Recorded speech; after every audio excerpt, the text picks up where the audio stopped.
Yo, Man City treated us like an omelette the way they turned us over. Huh?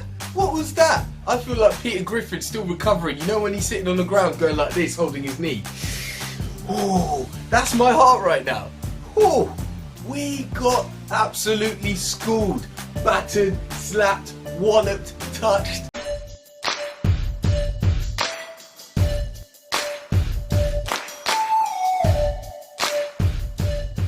Alright, I'm about to be real about a few things. First of all, that game could have finished 6-0 again.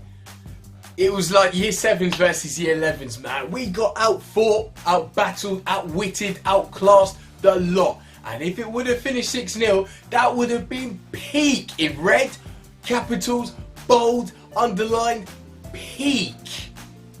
Secondly, the starting lineup. Yes, I'll hold my hands up and say I, for one, was satisfied, and I know a lot of you out there were satisfied too. I could see the thinking. Timo Werner playing up front in his preferred position, pace, pace, pace on the counter-attack. Ziyech delivering balls for Werner. What we forgot is that Timo Werner is horrendously out of form. He's forgotten he's a football player and needs time out. Hakim Ziyech has just come back after weeks out. He wasn't sharp and he's displaced. A man in form, Chocho Butter, man. He's got to be gutted by that. He's got to be gutted for not starting. And what does he do? He comes on and scores. My guy. Let's see him start the next game, please, Frank. Next, hats off for Man City. Well, not literally, because you don't want to see what's under here. It's like wild grass like Pokemon. Do you know what I mean? But, seriously, credit to Man City. Typical of them to save their best game of the season for little old Chelsea. Of course, they've turned up. Super KDB, Phil Fodinho, and Mr. Gundogan. They've all shown up. But the blueprints of how to beat Man City were there. Do you remember Project Restart? Sit back, suffer a little bit without the ball, but hit them direct on the break. You're going to score. We won 2-1. Tottenham, Leicester, they've done it this season. So why didn't we play like that?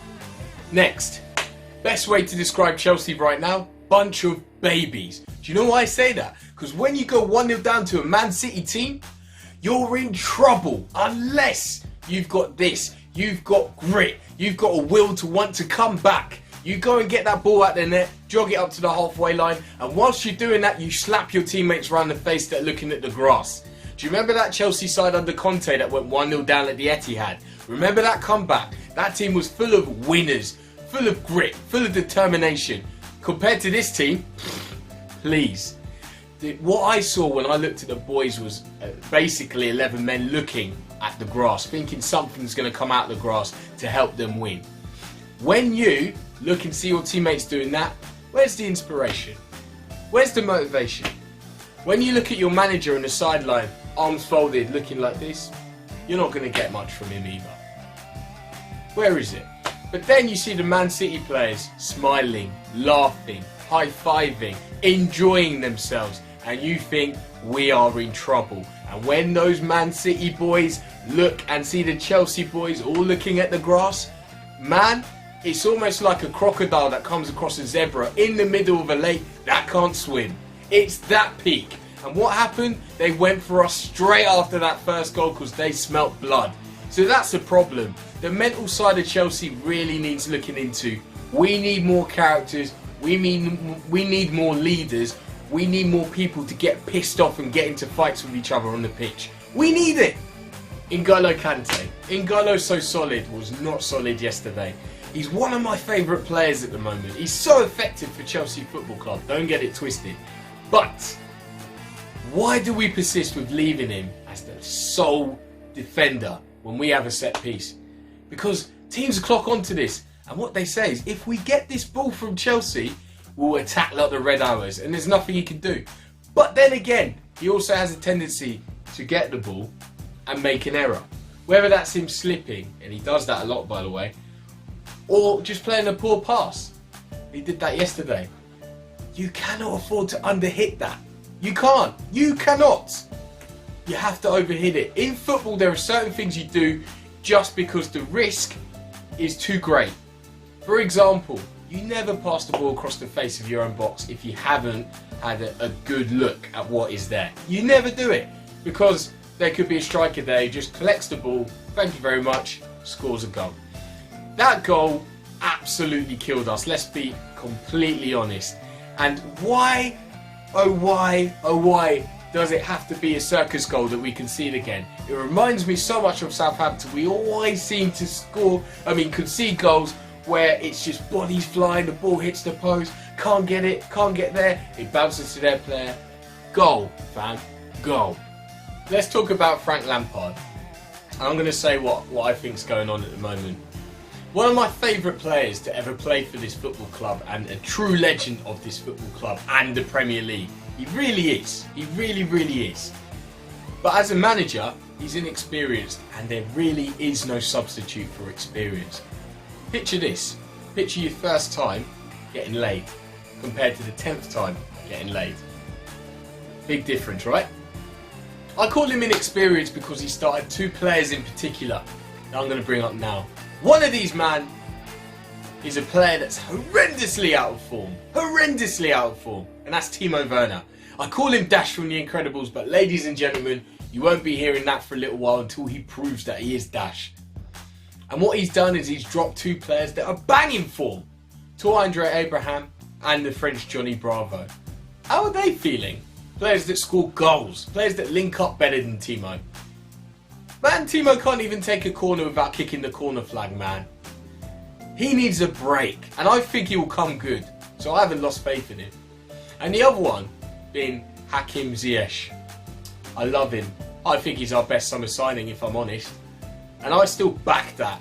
And what he needs is consistency. He needs a run without any injuries. And please, please, please, Chelsea Football Club need you back on your game.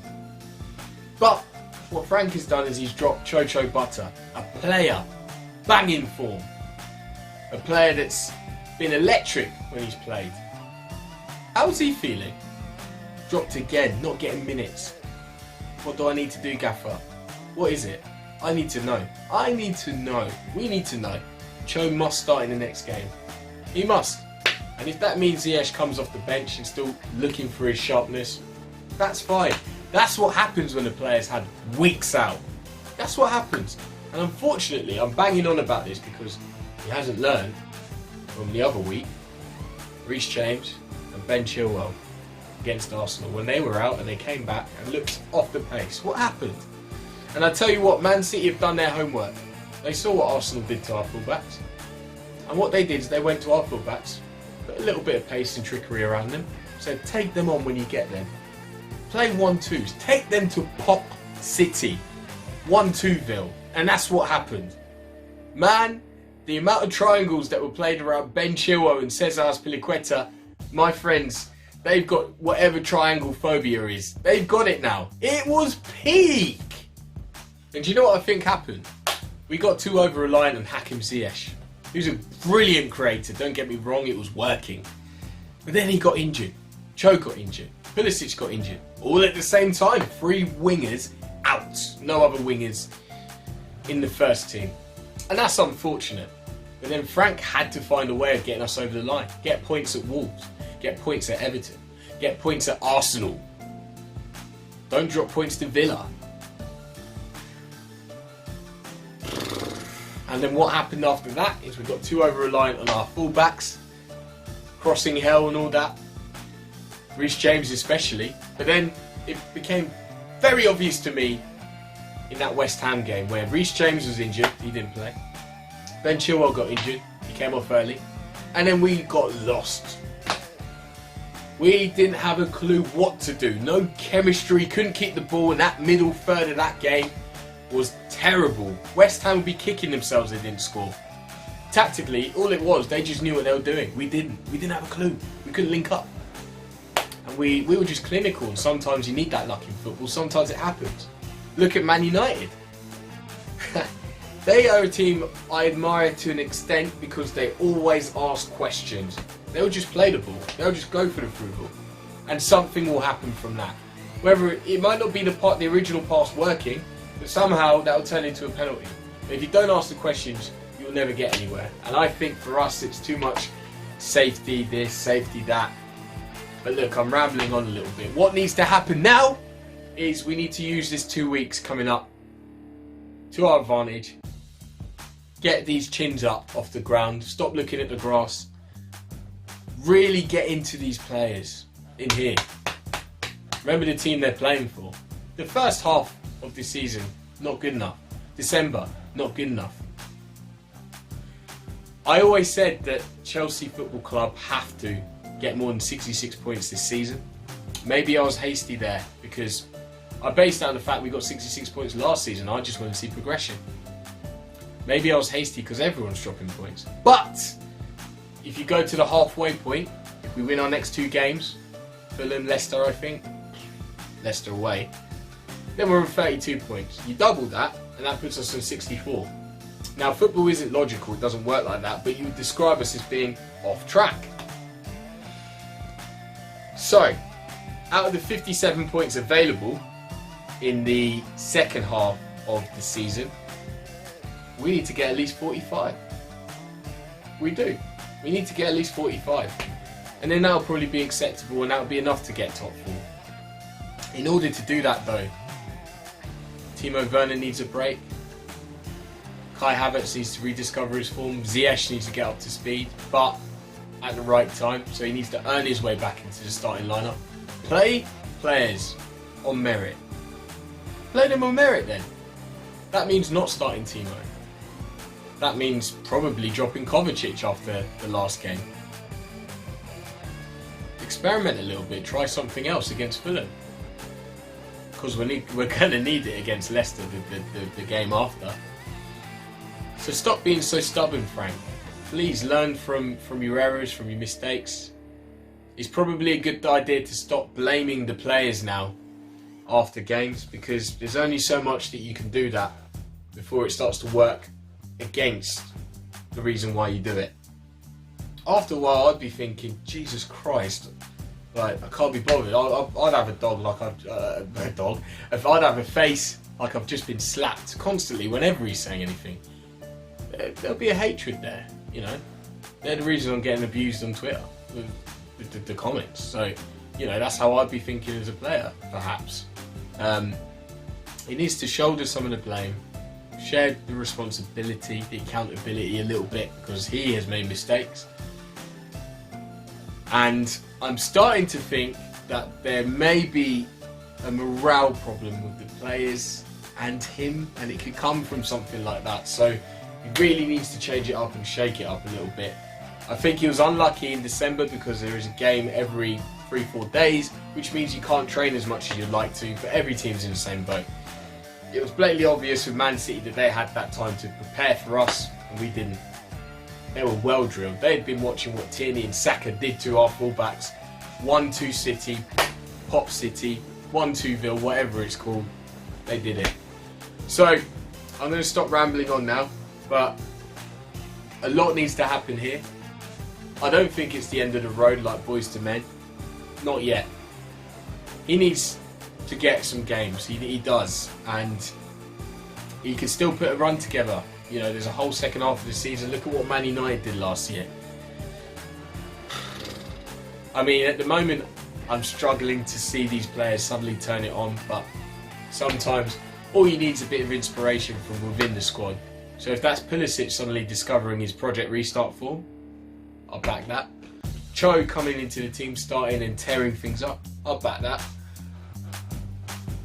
Kai Havertz coming back into the team and suddenly becoming the player that he was last season, I'll back that. So yeah, a lot to do with Chelsea. A lot. For now, it's going to be tough to get into the top 4, and I need to be convinced otherwise in these next few games.